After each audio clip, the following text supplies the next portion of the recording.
Okay. All right. Can you start off by introducing yourself to our site visitors at popculturemadness.com? Yeah, I'm Will Hunt from Evanescence and about 500 other bands. Seriously, I was going to say, is there a band that you have not played with yet? I'm working on Led Zeppelin. Yeah. I mean, there's plenty. I mean, I have played with a lot. I think if I got like the Ozzy gig or the Kiss gig or something like that, I might have to say, okay, I'm done. But I played with definitely a bunch of different people for sure. Oh, absolutely. And I was going to say, being that Evanescence is kind of a permanent home for you now, how comfortable does that make you feel now? It's good. I mean, in this business, you can never really be too comfortable because there's always, you don't know what's around that corner, and there's a lot of corners. With this band, it's cool because I think that the band has, it's transcended into a lot of different genres, and I think because of that, it's given it some longevity, particularly out of this country and a lot of other countries. And so I think that, this band makes records at a very slow pace. And it's just, I don't know why, it's just how it works out. And I would imagine that the next record isn't going to be as long as it took to make the last one, but I wouldn't say, don't look for another Evanescence record next year. So yeah, I mean, it's a home, but I always like to stay busy, so we'll see what's next. That's awesome. I mean, your other project, Dark New Day, I'm a huge fan of that project as well. What is the news going on with that? Anything new there? Well, we just put out a new record actually. About when did that come out? I want to say it came out in March. Yeah, I was gonna say I didn't think it had been that long Yeah, ago. it's called New Tradition. You can get it on iTunes and Best Buy, stuff like that. And we are actually going to be getting together within the next 2 months or so, maybe in late November, and we're going to put together another EP, 5 or 6 brand new songs, along with some unreleased demos that we have, and put that out, and hopefully be able to square away some type of a 3 or 4 week run for a tour. That's awesome. I was going to ask if there was going to be any touring. I remember I talked to Brett, I think, a while back from that band. He's like, I don't know when we're going to have time to be out there. It's looking like it could line up for like January, February area, maybe for a little bit. So we'll see. We'd all like to do it. We're all really good friends and bros. So that's awesome. Yeah.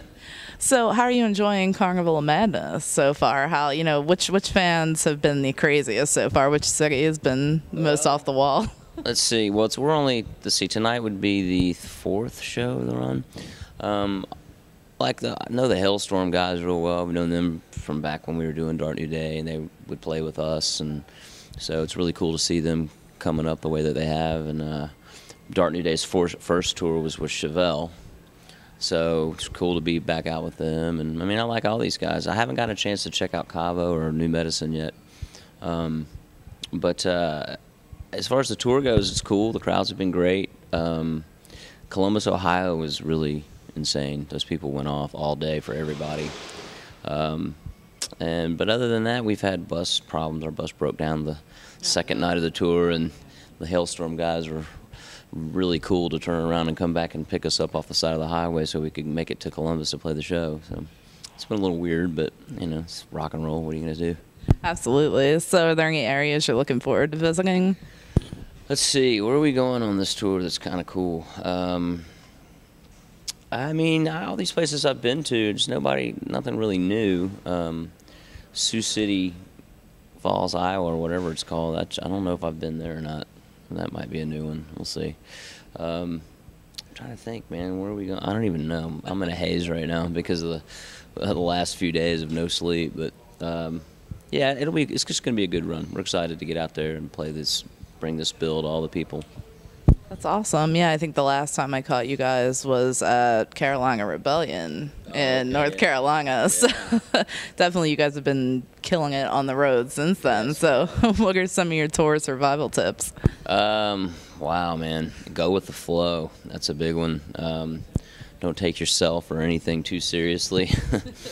And be easy, be kind to one another. I think that would be the biggest ones, and obviously the other ones are, the obvious. Don't do drugs, and moderation is key.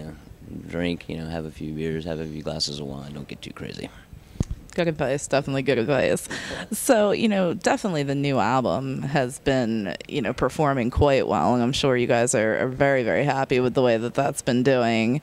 And, how do you feel in general about the current state of rock music? Do you think that we're due to see a resurgence of that? I think it's inevitable. I was talking to Troy about this the other day. The laws of physics, if something swings so far to one way, it has to go back the other way. And I think that we're definitely in a weird time in music in general.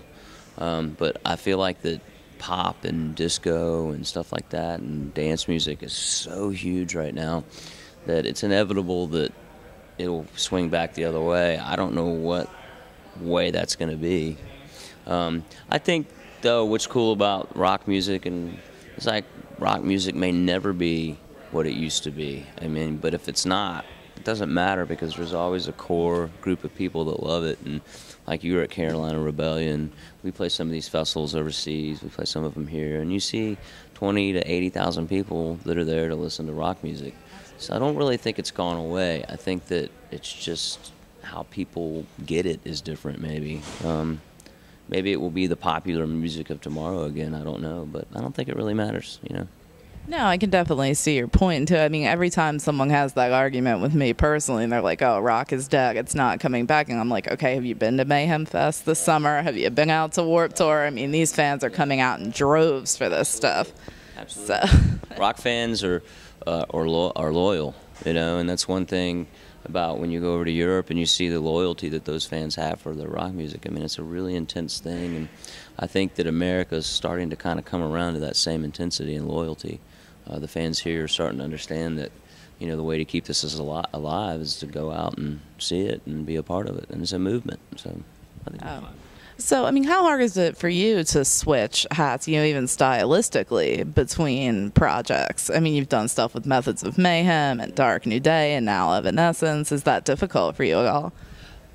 No, I would say probably the most difficult transition to date would be when I came from Black Label Society back to Evanescence, because it's a pretty different style of music.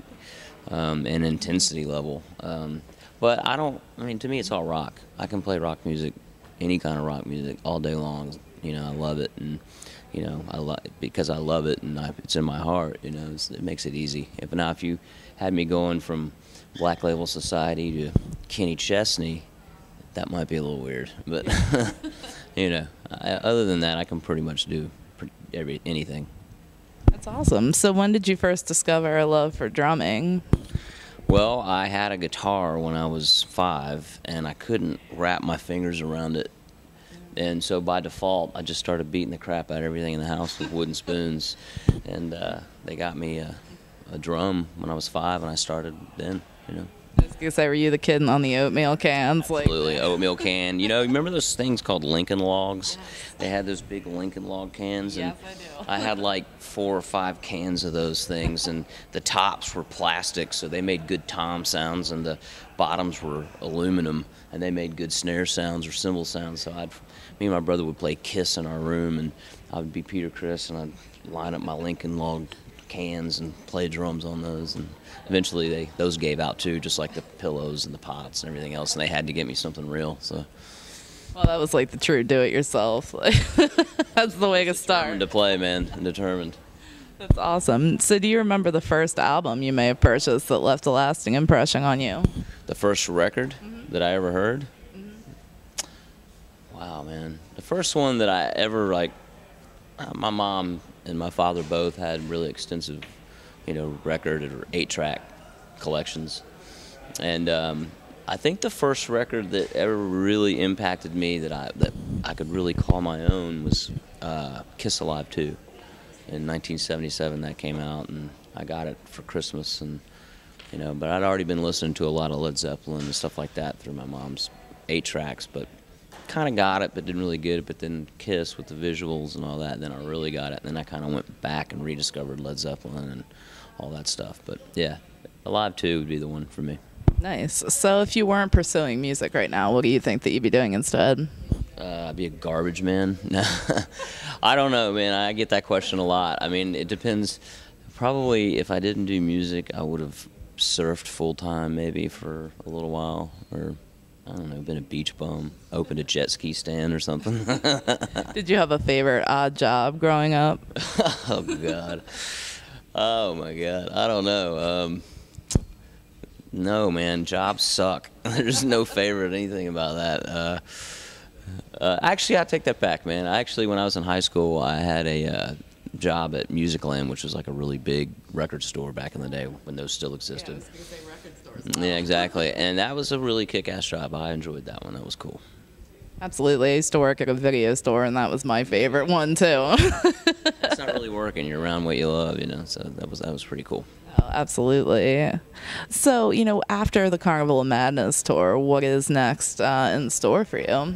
Well, we're gonna take about a month off, which we need because we've been pounding it. I think you deserve it. Yeah, we're there, and then we're gonna go down to South America for about 3 or 4 weeks, and then we're gonna go to the UK for about a week, and sometime so all we got booked right now. So that might be the end of this cycle. There might be a couple other things that pop up here and there, but sometime around mid-November.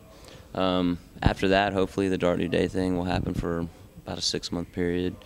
And then after that, I don't know. I got a couple things happening, but can't really say yet. Hopefully, of course. Evanescence sometime next year. I would like to put that out there, but between January and whenever that happens, a couple of other things I might be doing. We'll see. Nice. Well, we'll definitely have to chase you down and keep up with it. So do you guys, ever toy around with any additional Evanescence material, or do you guys kind of have to take time completely off the road to do that? Yeah, I mean, it's hard, man, when you keep a schedule like we do to write out here. I mean, it can be done. And Troy and I have been doing some writing, but that's really not for Evanescence. It's more for the Dark New Day thing that we're going to do. And Amy, it's like Amy, for her, I think she has to be in a really relaxed atmosphere to kind of enjoy the process. And she's super busy. I mean, we're busy, but she's super over the top busy, and then singing all night. It's a lot to do, particularly with the travel schedule too. I mean, we're flying a lot and on a bus a lot, so it's tough. Oh, absolutely. I can imagine, and the fans have such an emotional connection to the music of Evanescence. And, how was that any challenge for you, coming in, being that people already had this emotional connection, and now even more so, like with the new music? Yeah, I don't know. It's really interesting to see because it doesn't matter where you go, if it's here, if it's in Beirut, Lebanon, or, Brazil or wherever. I mean, even people that don't speak English, they somehow, this music and these lyrics translate and they get it. And I don't know, that's an amazing, very powerful thing. Oh, absolutely. That's why personally I look at music as a universal language, because, we all might take a completely different message away from things. However, it can invoke emotion like that. Absolutely. So, is there anything particular you hope the music does say to listeners? Oh, wow. I don't know. I've always said that I'm into anything that, makes people's asses shake or makes them give some goosebumps. I mean, causes any kind of a reaction, makes them feel uncomfortable. To me, that's good music, Anything that causes a severe reaction, to me, is something that's pretty awesome. Great. Well, I want to thank you so much for taking a few minutes out to speak with me, and tell us the best place to keep up to date with you. Well, I have a Will Hunt.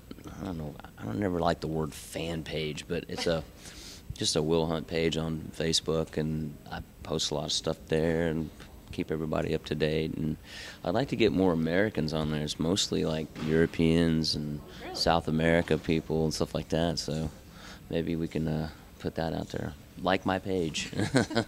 We will certainly urge our site visitors to check that out. And, we're definitely looking forward to tonight's show. So thank you so much for speaking with me. Good to meet you guys. Nice to meet you.